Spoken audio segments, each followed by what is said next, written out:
So hi everybody, buenas tardes. Hola, my name is Ofelia and I'm a community organizer and advocate, and I'm also part of Ballet Folkorico Moyocoyani Izel. We're a Mexican folk dance group. You've probably seen us around in the neighborhood. We like to say we're kind of Detroit famous, Southwest famous there. So I'm here today to talk to you about the importance of an ofrenda and Día de los Muertos and what it means and why we celebrate it, and what it was and what it became to be. So we all know that if you're Mexican or a part of Central, South America, and North America, we're all part of indigenous people. So this tradition comes back from times of the Aztecs and the Mayans. They celebrated Day of the Dead, or they would honor their dead. So our indigenous ancestors weren't afraid of death. They embraced death. They kind of laughed at death as well because they knew it was a new step.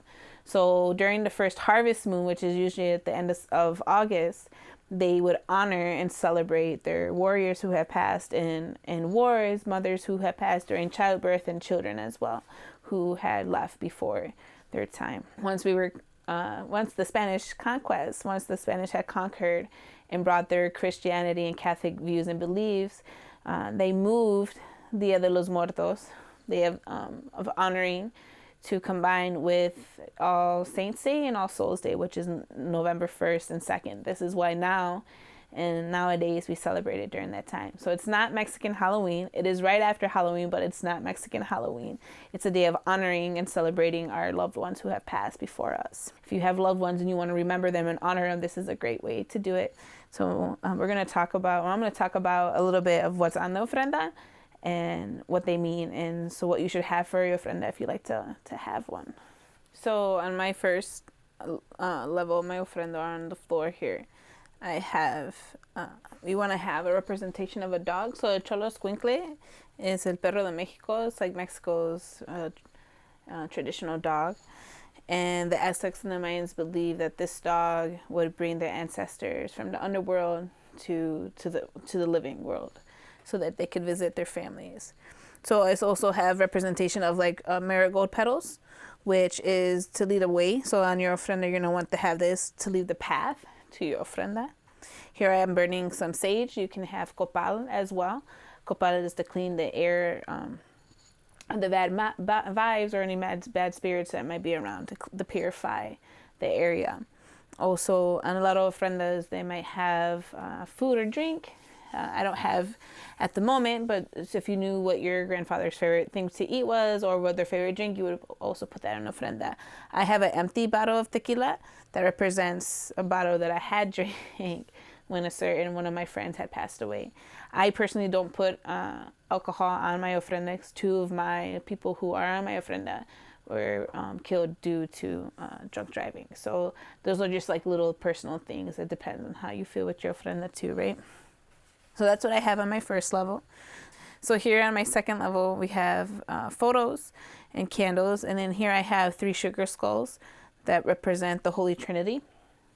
Something interesting about the sugar skulls, that they were not painted like this before. So everything that you see of like a sugar skull or a calavera for Dia de los Muertos, that was an Italian influence. When the Italians came and settled in Mexico, they started to decorate the skulls during those the festivities. So these skulls represent, like I said, the Holy Trinity, the Father, Son, and Holy Spirit, and this is also something that was brought during the Spaniard conquest with Catholicism and Christianity. So here, candles represent one of the elements of fire, and they also light the path to your ofrenda so that your ancestors will come and will be able to find the path. Here I have a glass of water for your ancestors, for my ancestors and loved ones. It represents that they have something to drink because they're thirsty, and it's also to purify their soul when they come to visit your ofrenda. And then I have a little plate of salt, which represents earth, and it also is to purify their soul. I have a candle with San Judas. You would like to have a candle or like an image of a saint, or un Virgen de Maria or un Cristo on your ofrenda as well, if you like. Okay, so then on my next level of my ofrenda, you see I have some toys. I have some teddy bears that represent children. It's for the children to play. So if you have children in your life who had passed away, to honor them, you could leave some toys, maybe a toy they liked or a toy for them, and maybe some candy as well. Here I have my Jaguar, which is part of alebrijes, which were believed to be like the spirit guide animals as well for in the underworld for our ancestors. So I have a representation of an alebrije. I also have a friend there, and then I have some famous figures, which you can also put on your ofrenda if you like to. I'm an activist, so I have Cesar Chavez on my ofrenda, which he was a very powerful and influenceable Mexican American activist back in the 1950s. And a lot of people know about Cesar Chavez, so I have him on my ofrenda. I also have Selena, which was a Mexican American singer, which everybody should know about Selena. Beautiful music, part of my childhood. And then I also have an image of like Juan Gabriel, which I grew up with him and was one of my mother's favorite artists, and he was a big influence in our Mexican culture, you know, and Mexican music. Then on my next level here, I have some family members, some grandparents and some aunts and uncles. I also have 3 Calaveras, which represent birth, life, and death. So it's important to have these representations on your ofrenda, because this is what we're remembering, we're honoring their life. They were born, they lived, and they have passed on. They're on to the next world. It's important to have them crisscross from each other on your ofrenda, the sugar skulls and the 3 skulls that represent life, birth, life, and death. And then on my very top, I do have another calavera there and some candles and an image of my grandparents with the rosary. So this is a part of our Catholicism influence, is to have, religious articles on our ofrenda. So a rosary is part of the ofrenda as well. We have papel chino, which represents air, which gives the colorful, we see this around a lot in festivities, Mexican festivities, and it's for the ofrenda, but it represents air as well. We have flowers in the ofrenda too. Mine are on the floor, but if your ofrenda is bigger, or if you have a table and you have your flowers on there, it's to make the sweet smell of flowers will bring your ancestors to. So we have roses, and we have some marigolds. And my backdrop for my ofrenda, usually ofrendas are in a graveyard. In Mexico, they celebrate a lot in the cemeteries. So you'll see loads of candles and a lot of flowers, but since ours is in the house, I have a backdrop. Some other places might see this. It's to give it some color, to make it look more lively, no?